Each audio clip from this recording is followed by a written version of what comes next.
Hey, Hare Krishna, Catherine, how are you?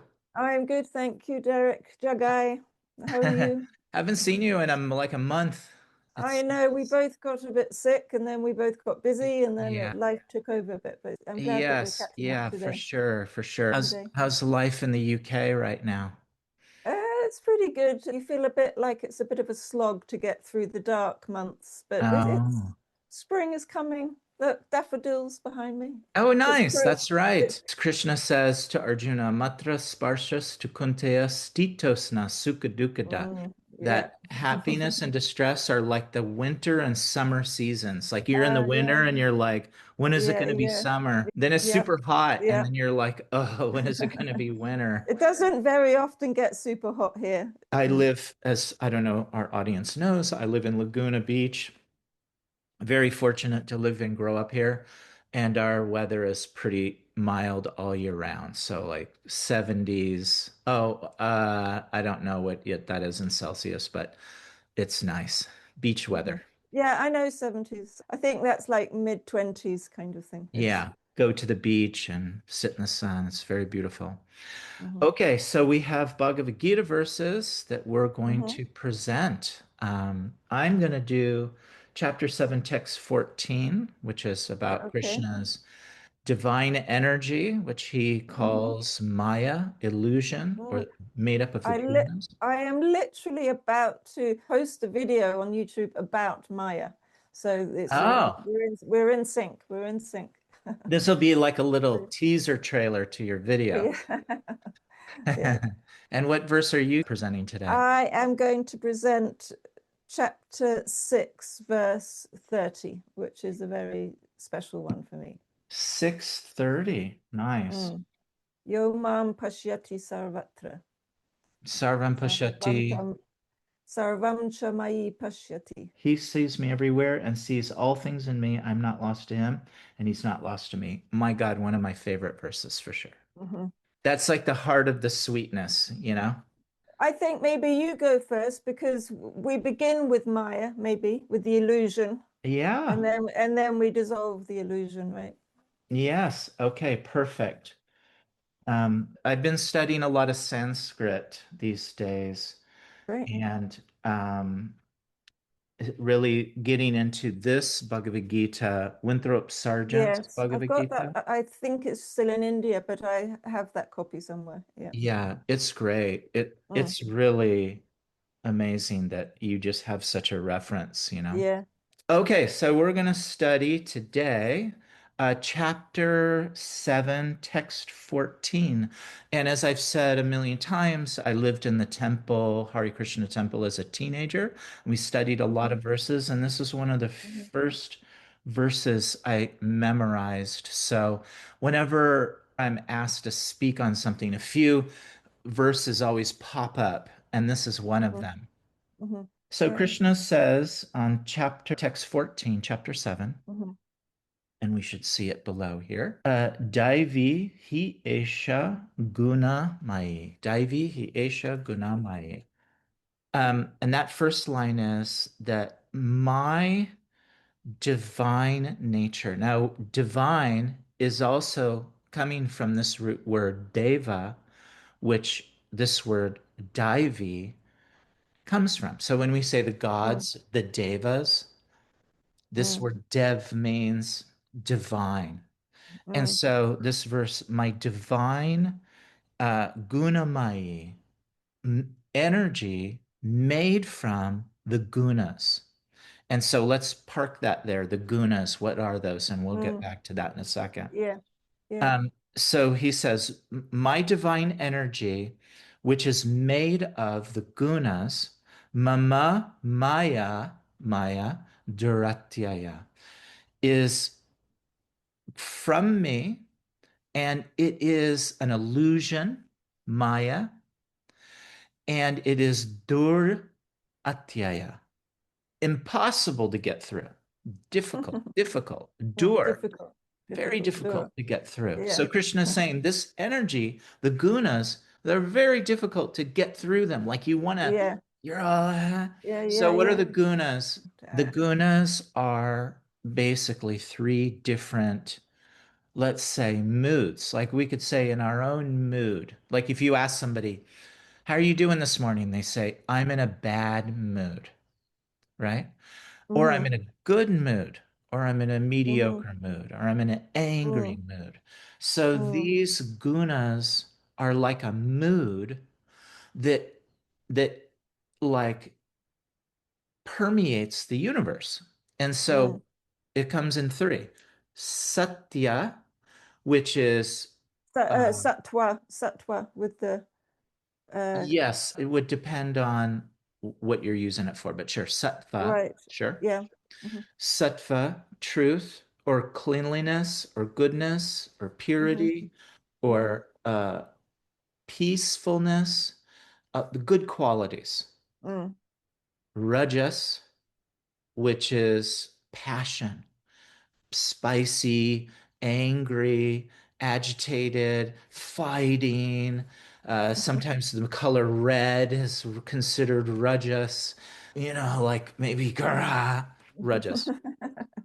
And then tamas is ignorance, darkness, laziness, tired, sleep is considered tamas. Um, uh, like even death, rotting, mm. dirt. This is tamas. That's kind of parasitical as well. Yeah, yeah. And so the word guna is a interesting word because it means used as qualities, like the qualities of something, like the shirt Mm-hmm. has a quality of Mm-hmm. yellow Mm, stripes and cloth, but it mm-hmm. also means ropes. It's a rope, is a guna. Mm, So you're tied up in a mixture of these three things. And sometimes the goodness overcomes passion, and passion overcomes ignorance, and ignorance overcomes, and this kind of winding of these three mm, modes which overcome us is the life that we live in this mm, world. In a later chapter, chapter 15, Krishna says, Mamamsa jiva loke jiva bhuta sanatana, that in this world, my sparks, the jiva, is fighting and struggling with these gunas, this material energy. mm, Or you could put the whole thing in one package and call it Maya or mm, illusion, right? mm, So mm. like I think like one point about the gunas that's helpful when we're thinking of them in terms of our own experience is that it's always like a zero-sum game. So yeah, if you reduce one or two of the others will increase that, and we know mm, that from our own experience, right? That if we say we're feeling really kind of tired and lethargic and depressed, then when that leaves, automatically energy returns and clarity yeah. returns because they play against each other. And each one is always wanting to be dominant. But so we have to make an effort really to keep the sattva dominant, if any. But yeah, ultimately, it's about seeing through all of it. Yeah, very well said. So if you, let's say you wake up and you do your yoga and you read and you eat clean food, and I'm vegetarian, so I would say vegetarian food, and you're peaceful and you're thoughtful, then a situation happens, you'll be less reactive in the mode of passion and ignorance. You wouldn't consider, let's say, a well-regulated meditator to like give the finger to somebody on the freeway, right? Because Yeah, they're in yeah, sattva, they're in goodness. They've yeah, controlled those other things. But if you yeah. wake up and listen to heavy metal and you're and then have a beer for breakfast and a steak, and then you get out in the car and then somebody cuts you off, you're more apt to Yeah. react. And Mm-hmm. so what you're saying is true, that those modes are dependent on really how we approach the world and how we Mm, get into things. And that's why this, first of all, but again, even if one is purely in sattva, they're purely in the mode of goodness, they're om and all of it, they're still wrapped up in the modes. mm, It's still an illusion. Yeah, It's because a peaceful experience is still an experience. yes, it's still an illusion. It's Mm, goodness illusion. And mm, passion and ignorance are low, but it's still, mm, you're still bound mm, up. It's like a nice, comfortable straitjacket. mhm, So then Krishna continues with the rest of the verse and he says, so Daivihi Esha Guna Mai, the gunas, my energy, they're divine. They're not material. You can't mess with them like you would in the material world. They come from me. They're outside of the world. Mama Maya Darateya, impossible for you to get through. Dur Atya. Atya means to get through, and dur means not going to happen. Like Durga, like we all know who Durga is, Kali. Ga means the path, and Dur means hard. Of mm, all the different gods, worshiping Durga is the hardest thing you can do. And her name is Durga. Very mm, difficult to pacify her. Now, when you mm. do, good, but You're very good. difficult. And Mm, so then the next pada is Mam Evaye Prapadyante, means mum to me, Krishna, the divine person, the Purusha, however you want to understand divinity, but that person, that divine self, which is outside of this material world, the Purusha, we're going to say Krishna. Prapajante. Pra means forward, like pranama. I'm going to forward give my namas. Prapajante. Paja means to approach. So to go forward towards the divine. Prapajante. That is the maya, that illusion. Itam, for sure, mhm, Tarantite. You can easily cross through it. So if you're trying to fight the modes and trying to get through it, you're not going mm, to. It's not going to mm, happen. It's a duratyaya. But if you approach the divine person, Tarantite, very easy to get through Maya. mm, mm, Simple, right through it. So the only path, and Krishna says, Eva only is prapajante, to approach the divine person. And mm, then Maya, mm. it's like a fog. You ever seen the fog go away in the morning and the sun come Yeah, out? yeah, It's like yeah. that. Dispels. Yeah. Yeah. So the translation from Winthrop Sargent, I'm just going to read it. Yeah. Divine indeed is this illusion of mine, made up of the three qualities, and difficult to penetrate. Only those who resort to me transcend this illusion. How cool. What do you think about that? It's interesting because when you were doing the word for word a minute ago and you said divine person, Mhm. does that specifically say that, or is it just kind of divine who come to me, the divine? Um, Well, because I'm referencing context that Krishna calls himself the right, yeah. Because Param Purusha. I'd say that is it that we need both in a way, not that they are two, but Krishna represents knowledge. So Yeah, when he says, come to me, it's come to that truth, come to the knowledge of what you really are, what I really am, which is one and the same pure being. Um, and so come to me, be devoted to me, and then you'll get through the Maya. Really, in a way, what it means is find your true self within yourself, because that's the way we ultimately come to Krishna, is actually sure. coming to our own inner being, our own pure, uninvolved, pure awareness, and come to that. And then you can see through that Maya. Then you can see through the illusion of this whole manifest creation made out of these three types of energy. And you see, oh, hold on a minute, these are all just appearances in the awareness that in Mm, me, the pure consciousness, which is Krishna.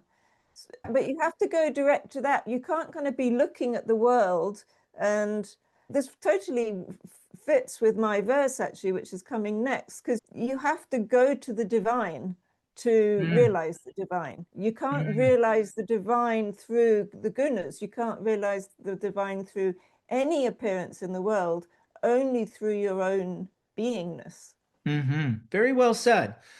Clear words from the non-duality school. But it's actually very true because what does it Mhm. mean? So great. So you're like, yeah, let's go to Krishna. Like, wh where? Yeah, It's yeah, right. go run down the street. Mm. Yeah. It's self. Yes. That's the Mm. practical step to coming to Krishna is to come and awaken to the true self. Mm. And that's self-realization. Like many times people, they say, what practices this? Mm. And you can say in English, self-realization. Everybody Mhm. recognizes that. But Mhm. break down exactly what that means.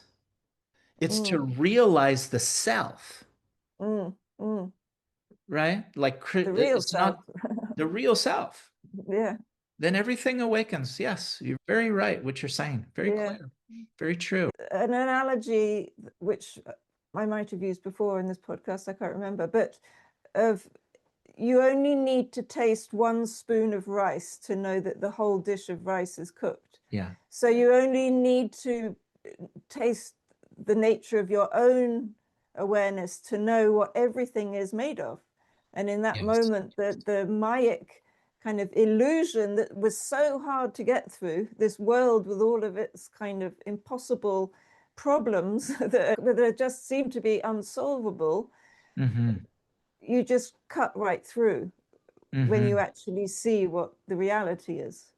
Yeah, very nicely said. I also very much fond and follow, I would say, almost 50% Buddhism, Buddhists. And this Mm. Buddhist teacher was saying awakening, self-realization, like Mm-hmm. liberation, which in these books it says like liberation, mukti, is like coming up a mountain and at the top is a massive gate and you're like there and you walk through the gate, but when you turn around and look at the gate, it's not there.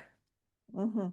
And so we're making this whole thing like I'm going to get through the modes of Yeah, yeah, nature. yeah, I go into yeah. the self, but in actuality it doesn't actually even exist.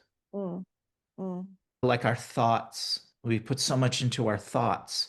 I think this and I think that. Okay, tell me about the thoughts. Where are they? What's their, how they manifest? Where do they come from? Where do they Yeah, go? Try to hold on to one.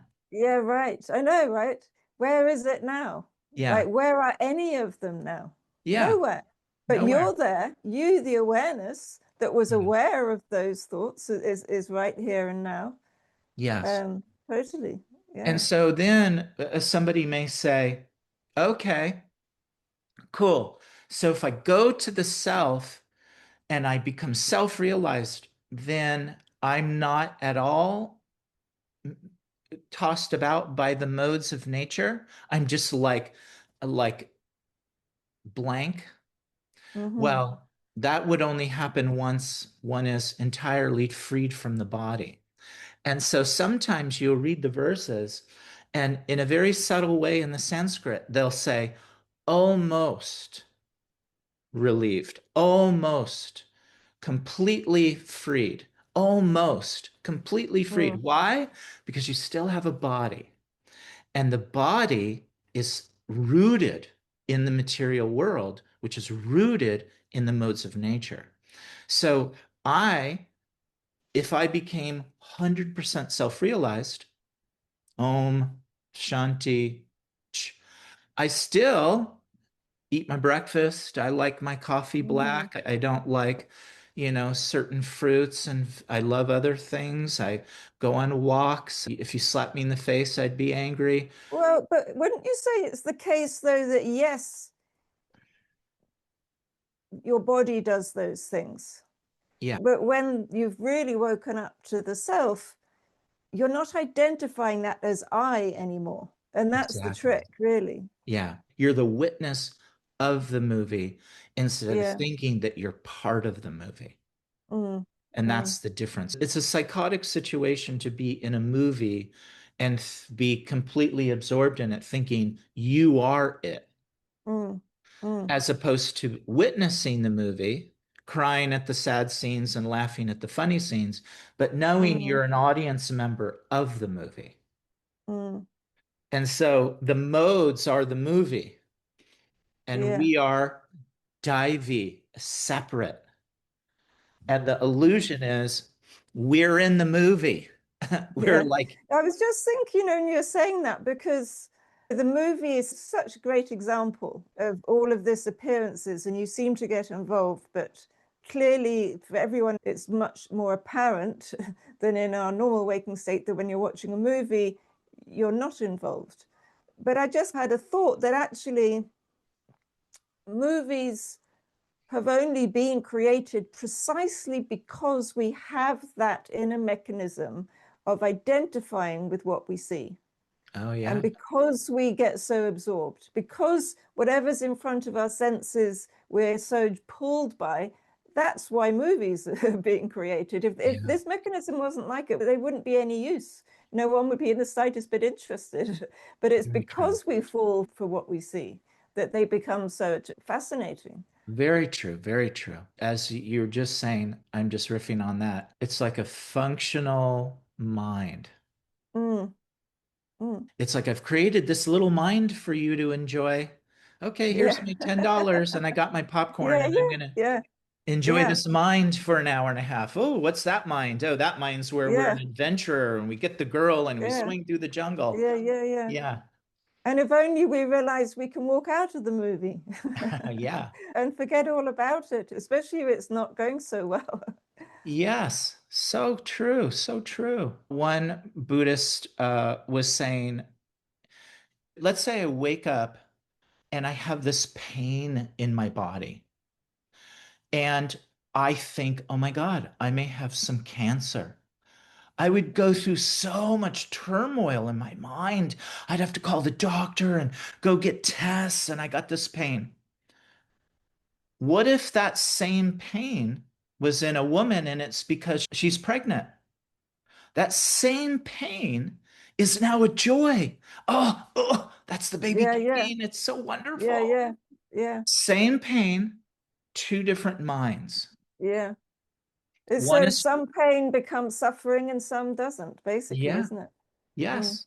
So I may go to the gym and lift weights and look in the mirror and go, oh, I look amazing. And I'm all sore and exhausted. But if I was like a prisoner and I had to work in a labor camp and I was in the exact mm, same pain and mm, exhaustion, I would be so miserable. Oh, it's so mm. miserable. Why? Yeah, Simply because of our perspective of exactly the same situation. Not that I mm. think that it's okay to be in a prison camp or have Sure. cancer, but Yeah, yeah, just a mind experiment of yeah, how we perceive these things when they're presented in our consciousness and what we do with them. And that's the yeah, modes.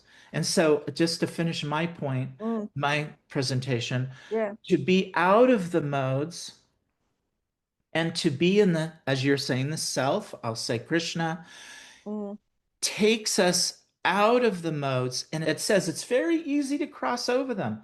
Why would it be easy to cross over them? Because they're not really a real mm, thing. mm. We just think they are. You know, like if you took a Yeah, blanket, you threw it over a little child, they would freak yeah, out. Well, it's just a little blanket. And so mm, for Krishna, for the divine self, for the Purusha, it's nothing really. And mm, so to turn to the divinity, it basically just goes away. mm. What's your Yeah. thoughts on that? It's beautiful. It's the perfect lead into my verse. But I was going to say something about the gunas actually first, which is that when we understand that the gunas, actually explicitly in one or two places in the Gita, Krishna says the gunas are interacting with the gunas. And Mhm. so that's the whole play of the world, and all of these supposedly real characters in it is all the gunas playing with the gunas. But on the level of our own experience, it means that you, the awareness, are always free of them.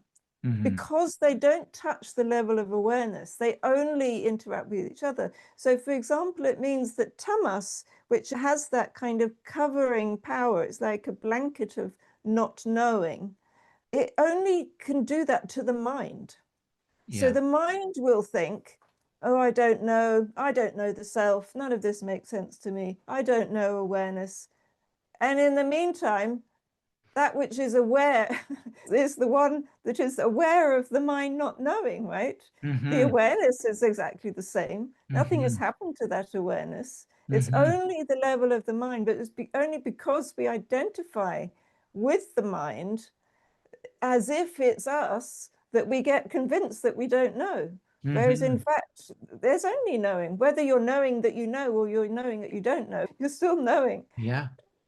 Yeah, very well said. Very well said. And you subtly quoted the verse, Prakriti Kriyamanani Gunai Karmani Sarvasyaha. Everything is the gunas, and Yeah. the gunas are what's creating all this karma and all these reactions. And then ahankara vimudatma kartahamiti manyate. The foolish person, the person with ahankara, they think they're the doer. It says mudatma kartahamiti manyate. I am doing everything. The foolish person thinks, Yeah, I'm the doer. yeah, yeah. When it's But it- only the gunas interacting with the yeah, gunas. Yeah, yeah, very well said. yeah, Very well said. Thank you. yeah. Okay, so you're on 1636. No, I'm chapter 6. Yeah, chapter 6, verse 30. So chapter 6 is the chapter that is about meditation. Oh, And yeah. Krishna introduces meditation to Arjun in quite a simple way. And he says, find a comfortable seat and sit. And I like the way he says, without any expectation. That's the instruction of when you sit to meditate, which I think is so helpful. Rather than thinking, I want to reach some particular state, then he says, sit and without any expectation, just do this simple practice.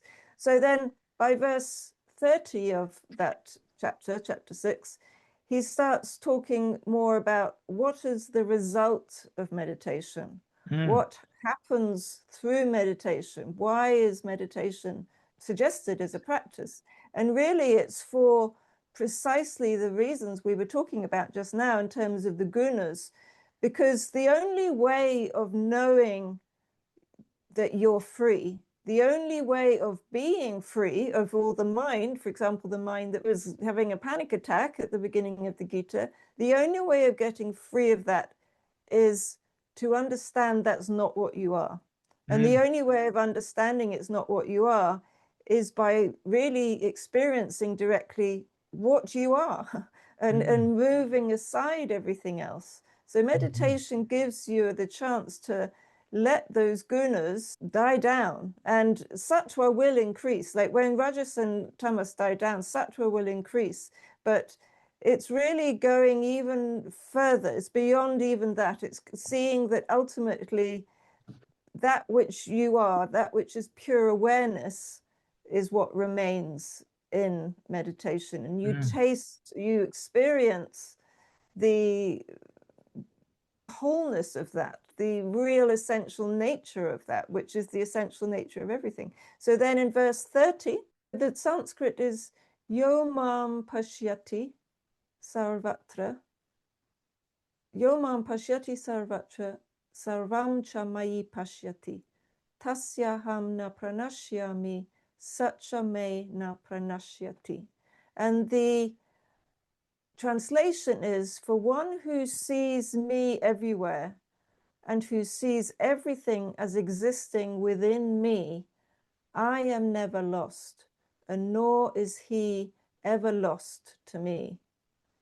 And I think it's just such a kind of beautiful description of the non-dual vision of the one who is self-realized. And clearly here Krishna has that vision himself. He sees that Arjuna, and in fact everyone on this battlefield, are just his very own being, but they're the being in a form that has somehow forgotten that that's what they are. So in this, he explicitly says, I am everything and everything is me. I am within everything. Everything is within me. And my teacher's translation, this is also a very nice translation. Arjun, he who has gained this ability to see me, the universal self, permeating all beings, and all beings as my own forms, dwelling within me, never lose sight of me, and so becomes one with me. And I never lose sight of him, for this vision is one and the same everywhere in all forms. Thus he never separates me from him, or him from me, or all from me and him. So there's a story around this one, which I'd like to share, which is that when I was in the ashram, in the earlier years I was there, I got quite sick and had very bad chronic fatigue syndrome, and nobody could really figure out what was going on. But I really didn't feel well at all. And in fact, I was so unwell that for a while I wasn't able to make it to satsang, because satsang was also in the cold, and that would really kind of wipe me out. And so Swamiji, our teacher, sent a message through my sister that he would come and visit me in my home one day as I couldn't make it to satsang. And so I had this idea that he would be coming, and it was a kind of a special thing. Like in the earlier years when there were fewer people there, he would visit people's homes, I think, quite often. But in later years, he didn't do it very much. And it was definitely something that I knew would be amazing if it happened. But after a few weeks, it hadn't happened. I thought, oh yeah, he just said that to make me feel good that day. And I was quite down. I was feeling quite sorry for myself being so unwell. And I woke up one morning, and you know, some days are just kind of different. You wake up differently that day. Sattva probably. Anyway, whatever it was, I recognized that my mind was just really not being very helpful to me. And I thought, well, whatever is happening physically, I don't seem to have direct control over that. But let me at least make an effort to think positive thoughts today. And for about 20 minutes, I sat there and just kind of intentionally thought positive things. And literally within that 20 minutes, I got, must have been a phone call. Yeah, I think there would have been a house phone in those days already. Or my sister came round, I can't remember. I got a message that Swamiji was about to come round. And with him, that kind of thing, it happened all the time. And yet every time it's magical, because it's like, he's right there. He's right there. And one kind of change, one effort made, and he was right there. And he came round that day. And he came and visited. And he had been, a little while before that, I'd heard that he'd given quite a few people in the ashram, he'd chosen for each one of them their own Gita verse for them to really focus on and study. So when he was round that day, I said to him, Swamiji, could you give me a Gita verse to be, I suppose, just the one to really focus on and learn what it was. Yeah, and this was the one he gave me. Oh, nice. And when I read it, I just absolutely loved it. And it really, it shows what the nature of oneness is. And it is that sense of always being fully known. Like never, there could never be any possibility of separateness, of loneliness, of the kind of existential fears, you know, that human beings can face, because you are completely known by that divine being and held by that. And when that becomes clear, when the gunas, the maya from your verse, are seen through, then you see everything is that. Oh, hold on, all of that creation that I thought was all this separate stuff and these different people and all the problems it was all only that pure awareness. It was all me. It was all Mhm. me. And it just so perfectly describes the oneness of reality, the oneness of that which is seeing and that which is seen. Mm. What are your thoughts about this one? Because I know, and another little anecdote is that when you sent me that message saying, hey, I saw you on YouTube, would you be interested in doing a podcast? This is my TikTok. So I went to TikTok. The Ah. first video I clicked on, you started saying, Yo mam pashyati sarvatra. And I was like, okay, this is a sign. I better do this podcast. That's good. Good luck for me, huh? Yeah. Yeah, so I have to say that when I study the Gita, I take the Gita in two different ways simultaneously. Mhm, One is a very straightforward kind of like deconstruction of the world. Means mhm, like there's the gunas, there's meditation, mm, there's the mm, material elements, there's the soul, there's the purusha, there's, surrender and this and that. And then at the same time, in the same breath, there is a poetry and sweetness in the Gita that if you get on that side, the Gita is just beautiful and mm, it's so moving. mm. And so if I was to be on, let's say, the mechanistic side, I would say, matra sparsus tu kuntaya, it's just your senses and you get through it and Yeah. be. And if I was going to be on the sweet and loving side of the Gita, I would quote this verse. This, he who sees me everywhere, because the very last verse that Krishna says, he says, don't worry, don't be afraid. Mm, mm, Masuchaha. And so this verse, if you're afraid, if you're fearful in the world, it's a feeling of being lost. And that loss is like you're not cared mm, for, you're not protected, mm, you're neglected, right? mm, But the self, being one with the divine that's done all this, mhm. really is right there, holding I us, see. Yeah. embracing us. And so Mm, it's so loving that Krishna mm, is saying, you see me everywhere, I see you everywhere. mm, It's not mm. just see me everywhere. No, I Yeah. see Yeah. you everywhere. Yeah. Yeah. Mm. It's so sweet. Because this is real love, actually, Yeah. is where there's no separation at all. It is one being expressing itself in form, but not divided, actually. The being doesn't get divided, even though the appearance appears to be divided. Yeah. Imagine the person that you love the most in this world that you just always think of and you're just obsessed with them, that you're never away from them. How wonderful Mm, would that be? mm, Well, at even a higher level, your own self and the nature of yourself is divinity. And so you're actually never away from Krishna. You're mm, never away from your own consciousness. It's always there.